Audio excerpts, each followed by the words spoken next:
আসসালামু আলাইকুম। আশা করি আপনারা সকলে ভালো আছেন। আজকের একটা ভিডিও দেখে বুঝতে পারছেন যে শুধুমাত্র রাইজেন প্রসেসরগুলো নিয়ে কথা বলবো।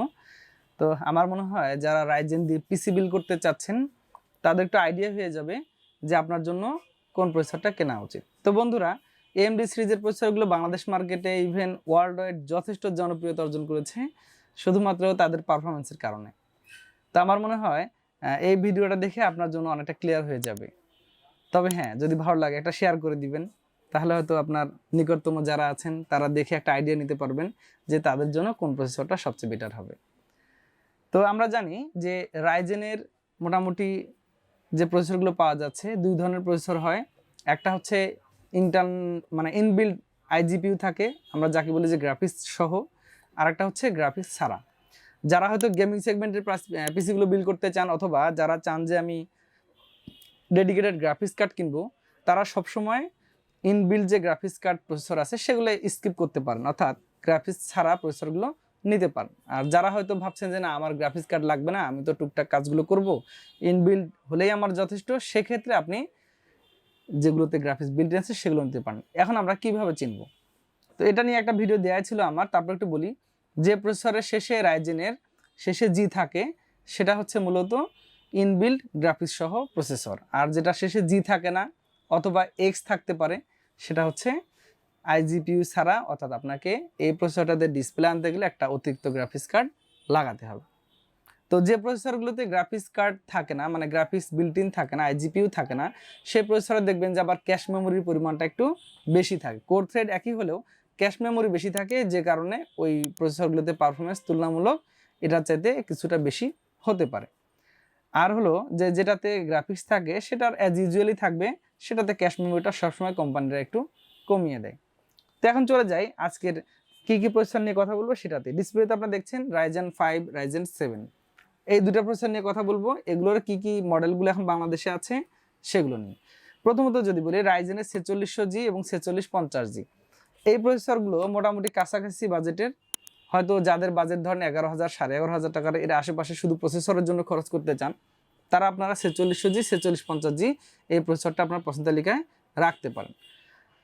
তো এটা কমন 6 কোর 12 থ্রেডের প্রসেসর, বেস ক্লক স্পিড হয়তো 3.6 টু 4.2 এর আশেপাশে আপনি বেস ক্লক স্পিডগুলো পাবেন। দুটোই কাছাকাছি প্রসেসর। 4000 সিরিজের মোটামুটি এখন যে মাদারবোর্ডগুলো পাওয়া যায়, ধরেন হলো 450, 520, তারপর হলো 550, প্রত্যেকটা মাদারবোর্ডে এই প্রসেসরগুলো চলছে। অর্থাৎ মোটামুটি এখন যে মাদারবোর্ডগুলো আনছে 4000 এবং 5000 সিরিজের প্রত্যেকটা ফার্মওয়্যারটা আপডেট করা থাকে, খুব ইজিলি এই মাদারবোর্ডগুলোতে চলে যায়। এরপরে বাংলাদেশ মার্কেটে জনপ্রিয় একটা প্রসেসর আছে, সেটা হচ্ছে Ryzen 5600G। দুইটা ভ্যারিয়েন্টে পাওয়া যায়, একটা অফিসিয়াল, আনঅফিসিয়াল। আপনি যেটা মন চায় সেটা নিতে পারেন।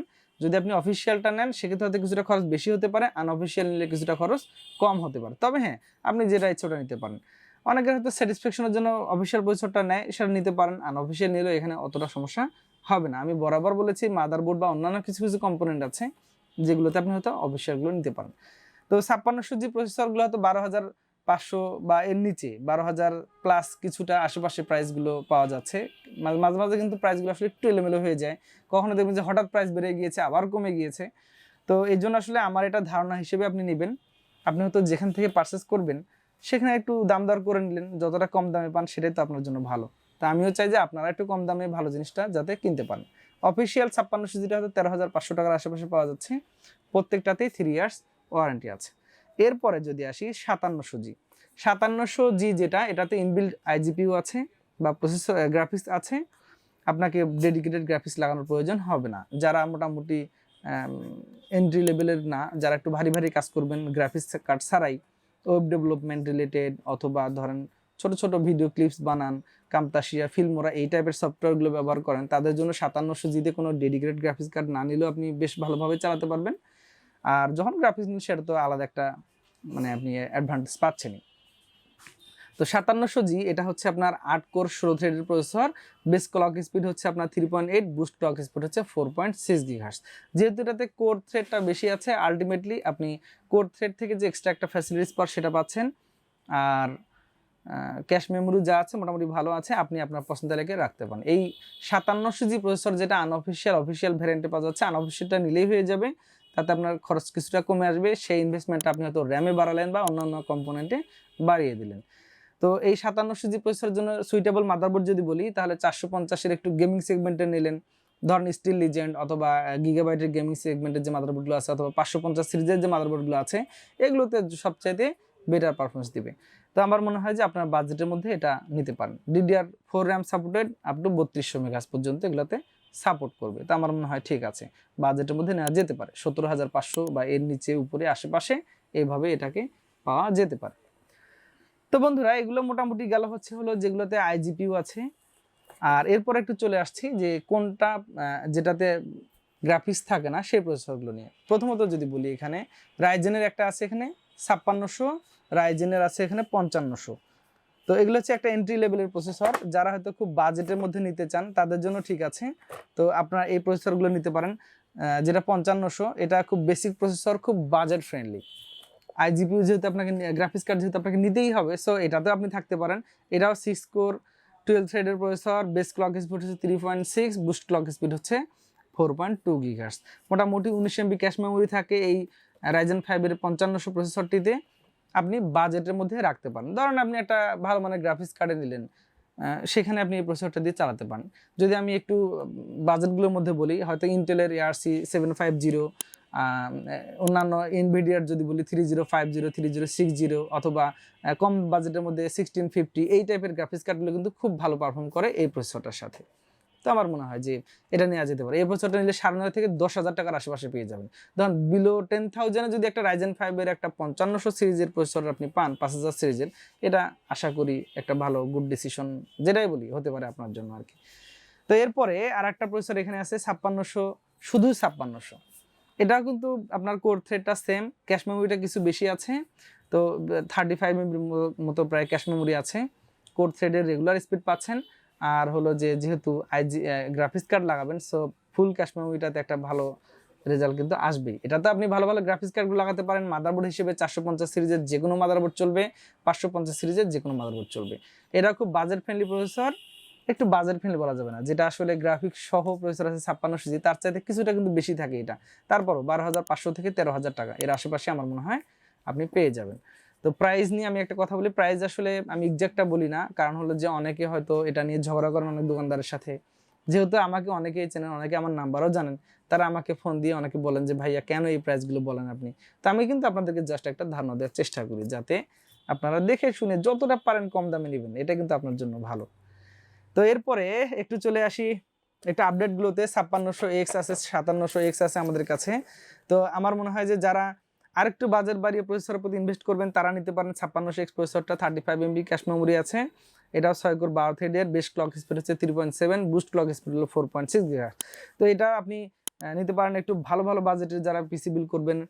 ধরেন আপনি ইন্টেলের ARC 770, তারপর হলো 750 অথবা 380 কম বাজেটের মধ্যে, অথবা এনভিডিয়ার হয়তো ওই 350, 360, এগুলোতে কিন্তু আপনি অনায়াসে এটা নিতে পারেন। গ্রাফিক্স কার্ডটা কম বাজেটের মধ্যে নিতে চাইলে 1650 নিতে পারেন, অথবা প্লাটিনের 580 সিরিজ বা এমডির যেগুলো আছে এগুলো নিতে পারেন। কিন্তু এটা খুব বাজেট ফ্রেন্ডলি একটা প্রসেসর। এটা নিতে গেলে আপনাকে ধরুন 16,500 থেকে 17,000 অথবা কম বেশি হতে পারে কিছুটা, এইরকম প্রাইজে পেয়ে যাবেন। আমাদের কাছে প্রাইস জানতে চাইলে একটু হোয়াটসঅ্যাপ মেসেজ দিয়ে দিবেন, দেখবেন যে আমরা আমাদের যেটা বাজেটের সর্বশেষ প্রাইস আছে সেটা আপনাদেরকে জানিয়ে দেবো। তো এরপরে আসি আর একটু বাজেট বাড়াবো, Ryzen 7 এর দিকে আমরা একটু চলে যাই। যে Ryzen 7 এর X সিরিজের কি কি প্রসেসর আছে। এটা হচ্ছে Ryzen 7 5700X, আর আমাদের কাছে আরেকটা আছে Ryzen 7 এর 5800X। তো শুরুতে বলে রাখি, এই দুইটাতে কিন্তু আসলে কোনো CPU কুলার থাকে না, স্টক কুলার যেটা আমরা বলি সেটা থাকে না। এগুলোতে আপনি সবসময় একটু ডেডিকেটেড কুলারগুলো ব্যবহার করবেন। এটা ড্রিপ কুল হতে পারে, থার্মাল রাইট হতে পারে, MSI হতে পারে, অনেক ব্র্যান্ডের আছে, আরও ডিলাক্স আছে, ভেরুটপ আছে। একটু ভালো ভালো কুলারগুলো ব্যবহার করলেন, এবং অবশ্যই কিন্তু করবেন আপনি। এখানে কখনোই ভালো একটা কুলিং ছাড়া এই প্রসেসরগুলো ইউজ করার উচিত না। তো 5700X নিয়ে যদি আমরা একটু বলি, এটার বেস ক্লক স্পিড হলো 3.4, বুস্ট ক্লক স্পিড হলো 4.6, আর এটা 8 কোর 16 থ্রেডের প্রসেসর। ক্যাশ মেমোরিও 36 MB থাকে, এবং আমার মনে হয় যে যারা খুব পাওয়ারফুল গেমিং সেগমেন্টের পিসিগুলো নিতে চান বর্তমান প্রেক্ষাপটে, তারা আপনারা এই প্রসেসরটা পছন্দ তালিকায় রাখতেই পারেন। তো এই প্রসেসরটা নিতে গেলে আপনাকে এখনও ধরেন মোটামুটি কত 18,500 থেকে 19,000 টাকা বা 19,000 এর আশেপাশে কিন্তু খরচ করতেই হবে, না হলে আমার মনে হয় না পাবেন। তারপরও পাইতে পারেন, যদি কেউ আপনাকে ঠকে অন্য একটা ডিস্টার্ব প্রোডাক্ট দিয়ে এটাতে একটু প্রাইস কমিয়ে দেয়, সেক্ষেত্রে হয়তো পেতে পারেন। তো আমার মনে হয় এটা নিতে পারেন। এগুলো প্রসেসর বেশিরভাগ আনঅফিসিয়ালগুলো হয়, ট্রেতে আসে বা যাকে আমরা ওএম বক্স বলি সেগুলোতেই আসে। তো সমস্যা নাই, আপনি নিতে পারেন। যারা সাপ্লায়ার, বিশেষ করে আমি যাদের কাছ থেকে ক্রয় করি তাদের সাথে আমার সেভাবেই কথা আছে। তারা অবশ্যই আমাকে বেটার জিনিসটা দেওয়ার চেষ্টা করে, আমিও আমার কাস্টমারকে বেটার জিনিস দেওয়ার চেষ্টা করি। সর্বশেষ প্রসেসর 5800X। 5800X একটা কমন প্রসেসর। যারা ডেডিকেটেড গ্রাফিক্স কার্ড নিতে চান তাদের একটা ফার্স্ট চয়েস Ryzen 7 এর প্রসেসরটি। 8 কোর 16 থ্রেডের প্রসেসরে আপনি base clock speed 3.8 GHz, boost clock speed হলো 4.7 GHz, 36 MB ক্যাশ মেমোরি আছে। এটা M4 সকেটের একটা প্রসেসর। 450, 500, 550 সব মাদারবোর্ডে এটা সাপোর্ট করবে। আমার মনে হয় যারা একটু ভালো মানের, ধরেন যাদের বাজেট হয়তো লাখ টাকাও হতে পারে অথবা আরও বেশি হতে পারে, 1 লাখ 1.5 লাখ বা আরও বেশি করতে পারেন, তারাও এই প্রসেসরটা আপনার পছন্দ তালিকায় রাখতে পারেন। এখানে ধরেন হলো যে ভালো ভালো যে গ্রাফিক্স কার্ডগুলো আছে, ধরেন 12GB, 16GB, যেগুলো 40, 80, 40, 90 এই টাইপের গ্রাফিক্স কার্ড দিয়ে আপনি খুব ভালো পারফরমেন্স পাবেন। কম বাজেটের মধ্যে হলে হয়তো 3060, 3050 ইন্টেলের ARC 770, ARC 750 এই টাইপের গ্রাফিক্স কার্ডগুলো লাগাতে পারেন। খুব ভালো পারফরমেন্স পাওয়ার মতো এই প্রসেসরটি। এগুলোকে মূলত গেমিং সেগমেন্টের প্রসেসর বলা যেতে পারে, কারণ হলো যে সবাই এই প্রসেসরগুলো চালানোর জন্য অবশ্যই একটা গ্রাফিক্স কার্ড কিনে নেন। তো এই প্রসেসরটা কিনতে গেলেও আপনাকে এখনও ধরেন হলো যে 24,500, 25,000 বা এই আশেপাশে, অর্থাৎ 24,000 সামথিং কিন্তু আপনাকে খরচ করতেই হতে পারে এই প্রসেসরটার জন্য। তো আমার মনে হয় যে বাজেটের মধ্যে যারা একটু ভালো ভালো পিসি বিল করতে চান তারা 5800X এই প্রসেসরটা আপনার পছন্দ তালিকায় রাখতে পারবেন। অনেক কথা বলে ফেলেছি, বিরক্ত হলে অবশ্যই ক্ষমা সুন্দর দৃষ্টিতে দেখবেন। আর যদি ভালো লাগে এটা শেয়ার করে দিবেন, সাবস্ক্রাইব করে আমাদের চ্যানেলের সাথেই থাকবেন। আর একটা কমেন্ট করবেন যে আমি আসলে কী নিয়ে ভিডিও বানাতে পারি, কোনটা হলে আপনাদের উপকার হবে সেইটা। আপনি চাইলে এই প্রসেসরগুলো বা পিসিগুলো আমাদের কাছ থেকে নিতে পারেন। সরাসরি এসে কম্পিউটার ভিশন রংপুর, ডেসক্রিপশনে ডিটেলস দেওয়া আছে, স্ক্রিনে ফোন নাম্বার দেওয়া আছে। সকলে ভালো থাকবেন। আগামীতে আবার নতুন কোনো ভিডিওতে দেখা হচ্ছে। সে পর্যন্ত সকলে সুস্থতা কামনা করে বিদায়।